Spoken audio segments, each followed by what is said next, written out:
નમસ્કાર વહાલા વિદ્યાર્થી મિત્રો, વિકાસ પરીક્ષાલક્ષી અસાઇનમેન્ટ 2025માં પ્રથમ પરીક્ષા 2025માં ધોરણ 12 વિષય ગુજરાતી ને ખાસ વિભાગ એનું સોલ્યુશન છે આપણે કરવા જઈ રહ્યા છીએ.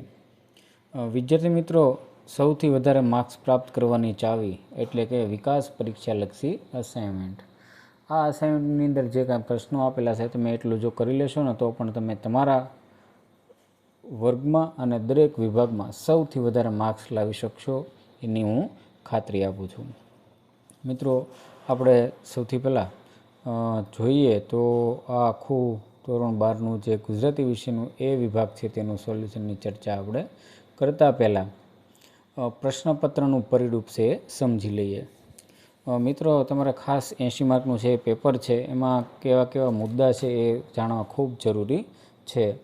અભ્યાસક્રમની વાત કરીએ તો ગદ્ય અને પદ્ય બંનેમાંથી જોઈએ તો 1 થી 14 સુધીનું છે તમારે પૂછાવાનું છે. વિભાગ એ છે એ પદ્ય વિભાગ માટેનો છે. એમાં સૌથી પહેલાં છે બહુવિકલ્પ પ્રશ્નો હશે, એટલે કે વિકલ્પ શોધીને લખવાનો છે. માંગ્યા મુજબના હેતુલક્ષી હશે, 1 વાક્યના, 3-4 વાક્યના અને સવિસ્તર. તો આ રીતે આખું પદ્ય વિભાગ છે રહેશે. કુલ 20 માર્કનું છે તમારે રહેશે. એ જ રીતનું ગદ્ય વિભાગ, એ પણ આ રીતનું છે. જેમ પદ્ય વિભાગ હતું એ ગદ્ય વિભાગ છે, એ પણ 20 માર્કનું છે. વ્યાકરણની ચર્ચા કરીએ તો ઘણા બધા મુદ્દાઓ છે મિત્રો. 20 માર્કનું છે, 20 મુદ્દાઓ છે એનો સમાવેશ છે. તમે આ જોઈ પણ શકો છો અને એનું આખું સોલ્યુશન સાથેની માહિતી પણ છે આપણે હવે પછીના વિડીયોમાં છે કરવાની છે.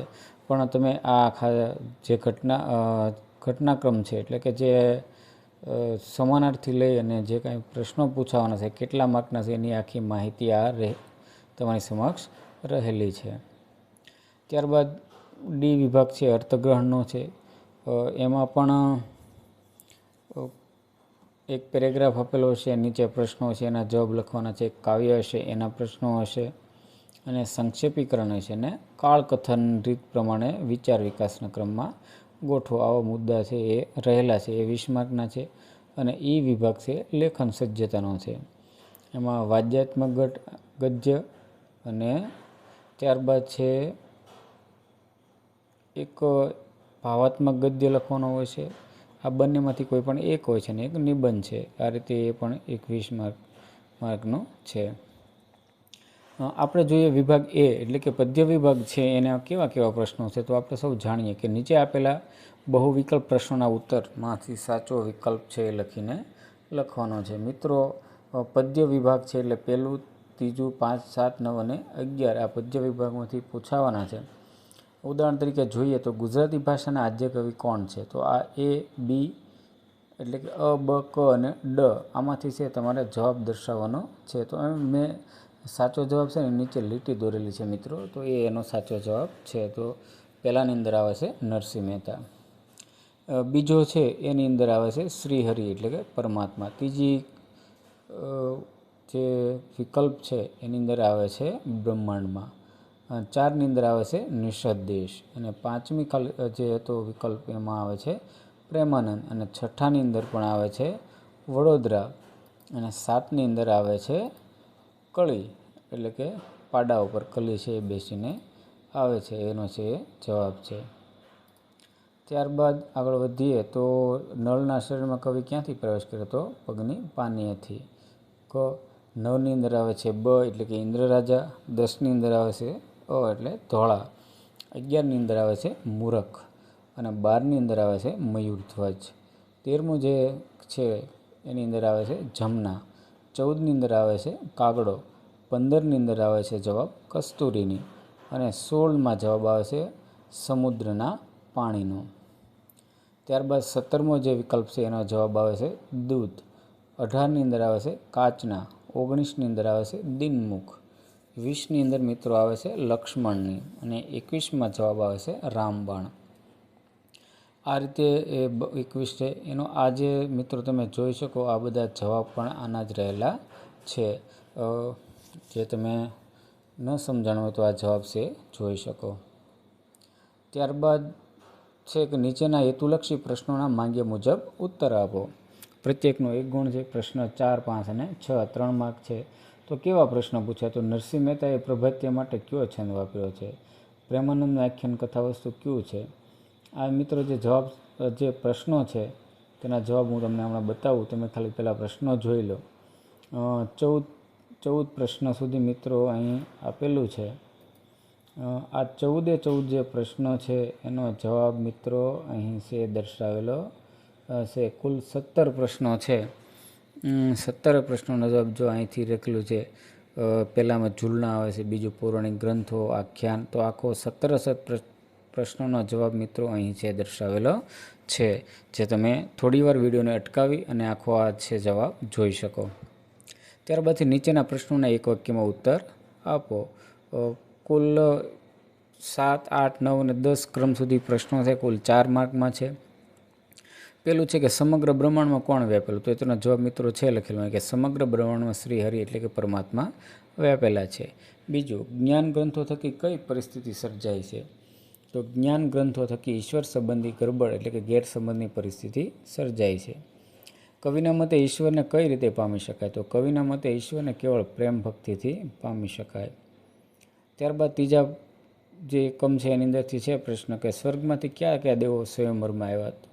તો આપણે સૌ જાણીએ કે સ્વર્ગમાંથી ઇન્દ્રરાજા, વરુણદેવ, અગ્નિદેવ અને યમરાજા એમ 4 દેવો સ્વયંવરમાં આવ્યા છે. બીજું, નળરાજાને અશ્વમંત્ર કોણે આપ્યો? તો નળરાજાને અશ્વમંત્ર ઇન્દ્રરાજાએ આપ્યો. વીરસેન કોનો પિતા છે? તો વીરસેન નળરાજાના પિતા છે. ભીમક રાજા દેવોને ઓળખવા દમયંતીને શી યુક્તિ આપે છે? તો ભીમક રાજા દમયંતીને ઓળખવા યુક્તિ આ બતાવતા કહ્યું કે જેની આંખો પલકારો ન મારે, વસ્ત્રો સ્વચ્છ હોય, આકાશમાં ઊભા હોય તે દેવો હશે, તેની ઓળખી કાઢ. અને પાંચમો છે કે દમયંતી પોતાના પિતા આગળ કઈ રીતે મૂંઝવણ રજૂ કરે? તો દમયંતી પોતાના પિતા આગળ મંડપમાં પોતાને 5 નળ દેખાતા હોય, સાચા નળને કઈ રીતે ઓળખવા એ અંગેની મૂંઝવણ રજૂ કરે છે. એ જ રીતની મિત્રો આ 5મો પાઠ કાવ્ય જે છે એમાંથી છે કે રામબાણ શબ્દનો અર્થ. તો રામબાણ એટલે પ્રભુની ભક્તિરૂપી બાણ, જે ભક્તને પ્રભુની ભક્તિમાં લીન કરે. ત્યારબાદ આ બીજા પ્રશ્ન છે, મૂર્ખ મનમાં શું જાણતો નથી? તો એનો જવાબ મિત્રો અહીં આપેલો છે. ત્રીજો પ્રશ્ન છે કે રામબાણ કોને વાગ્યા? તો રામબાણ ધ્રુવ અને પ્રહલાદને વાગ્યા, એનો જવાબ છે. ચોથો પ્રશ્ન છે કે વેદવચન શાનું પ્રમાણ છે? તો એનો જવાબ પણ અહીં દર્શાવેલો છે. ત્યારબાદ 7મું જે કાવ્ય છે એનો પ્રશ્ન છે ગોપી કયો નિયમ લે? તો ગોપી શ્યામરંગ નજીક ન જવાનો નિયમ લે છે. તો એ પ્રશ્ન આ બીજો પ્રશ્નનો જવાબ છે, આ ત્રીજો પ્રશ્ન એનો જવાબ છે અને ચોથો પ્રશ્નનો એ જવાબ છે. ત્યારબાદ પદ્ય 9ની અંદરથી તો પહેલો પ્રશ્ન છે કે ભવના અબોલા લોકગીતની નાયિકા શા માટે વ્યથિત છે? તો એનો જવાબ છે કે ભવના અબોલા લોકગીતની નાયિકા વ્યથિત છે કારણ કે મનાવો છતાં તેનો પતિ એની સાથે બોલતો નથી, એનો જવાબ છે.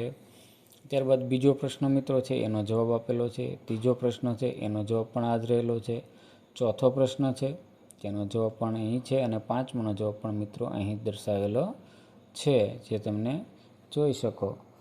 ત્યારબાદ 6થો પ્રશ્ન, 11મું જે કાવ્ય છે એના પ્રશ્નની વાત કરીએ તો ઉર્મિલા શા માટે બાવરી? તો એનો જવાબ પણ અહીં સરસ રીતે દર્શાવેલો છે. બીજો પ્રશ્ન 11મા કાવ્યનો એનો જવાબ પણ છે. ત્રીજો પ્રશ્ન એનો જવાબ અહીં રહેલો છે. ત્યારબાદ ચોથો છે લક્ષ્મણે ઉર્મિલાને કોની સાથે સરખાવી? તો લક્ષ્મણે ઉર્મિલાની સરખામણી વિપત્તિરૂપી પ્રહારોને ઝીલતી એક શૂરવીર યોદ્ધા સાથે સરખાવી. 5મો પ્રશ્ન એનો જવાબ મિત્રો અહીં દર્શાવેલો છે. તો આ રીતે એક માર્કના જે કાંઈ પાઠ પ્રમાણે કેવા કેવા પ્રશ્નો પૂછાવાની શક્યતા છે એની સરસ અને તમે સમજી શકો તેવી જવાબો સાથે અહીં આપેલા છે. ત્યારબાદ છે કે નીચેના પ્રશ્નોના 3-4 વાક્યોમાં ઉત્તર લખો, કોઈ પણ 6.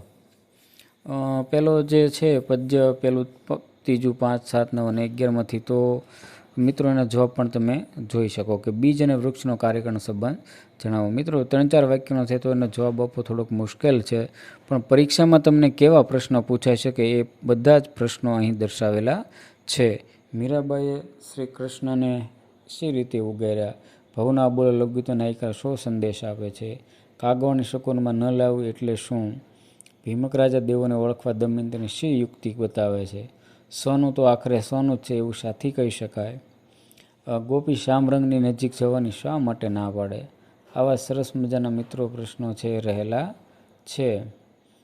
ભવના બોલા લોકગીતને નાયિકા શો સંદેશ આપે. આ રીતે 21 પ્રકારના પ્રશ્નો છે મિત્રો. આ રીતે 2-3 વાક્યમાં પૂછાય એ રીતની આખી પરીક્ષાની દૃષ્ટિએ ખૂબ મહત્ત્વના. તમે એટલા પ્રશ્નો કરશો તો પણ આસાનીથી ખૂબ સારા માર્ક્સ લાવી શકશો એવા પ્રશ્નોની આખી આ માહિતી છે. આગળ વધીએ તો નીચેના પ્રશ્નોના સવિસ્તર ઉત્તર આપો, જે પ્રશ્ન ક્રમાંક 15માં પૂછાય છે. મુદ્દાસર જવાબ આપવાનો છે. તો આપણે સૌ જાણીએ છીએ કે દાખલા તરીકે અખિલ બ્રહ્માંડમાં પદનો કેન્દ્રવતી વિચાર સ્પષ્ટ કરો. તો મિત્રો આમાં આપણે પ્રસ્તાવના લખવી ખૂબ જરૂરી છે. તમે કર્તા, કૃતિ, સાહિત્ય પ્રકાર, સંદર્ભ ગ્રંથ એ લખી અને પ્રશ્નોની છે શુભ શરૂઆત છે કરી શકો. મિત્રો આટલું કરશો તો પણ તમને પેપરની અંદર છે તમે ખૂબ સારું લખાણ છે કરી શકશો. આ બીજો પ્રશ્ન છે ઉર્મિલા કાવ્યના આધારે લક્ષ્મણનું ચરિત્ર લેખન. ત્યારબાદ દમયંતી સ્વયંવર આખ્યાનખંડની કથા. તો આવા ઘણા બધા પ્રશ્નો જે આપણા પહેલું કાવ્ય, ત્રીજું, 5મું, 7મું, 9 અને 11મા કાવ્યમાંથી જે કાંઈ પ્રશ્નો બનતા હતા એ મિત્રો અહીં છે પ્રશ્નો ખૂબ સારી રીતે આપેલા છે. 12 પ્રકારના મોટા પ્રશ્નો છે અહીં દર્શાવેલા છે. તો મિત્રો આ રીતે વિભાગ એની ચર્ચા છે આપણે કરી.